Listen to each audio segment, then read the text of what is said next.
చెప్తానుండు. మంచి జరగాలి, ఊరు మారాలి, స్కూళ్ళు కావాలి, జాబులు రావాలి, జాతకాలు మారిపోవాలి. అయ్ బాబోయ్, అద్భుతాలు జరిగిపోవాలి. ఏదేమైనా గాని ఓటు మాత్రం అమ్ముకు దబ్బాలరా. అంటే శివరాఖరికి ఏమంటారండి ఇప్పుడు? డబ్బిచ్చేటోళ్ళని మింగ ఓట్లం మెట్టోళ్ళని మింగ 5 ఏళ్లకు అమ్ముడు పోయే గొర్రె మందల్ని మింగ.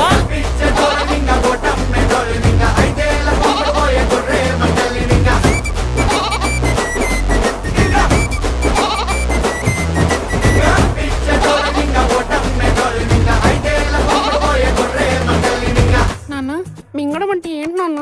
ఇప్పుడు డబ్బులు తీసుకుని ఓట్లు అమ్ముకున్న వాళ్ళందరినీ నమ్మిలి మింగేయాలన్నమాట. నమ్మిలి ఓకే నాన్న.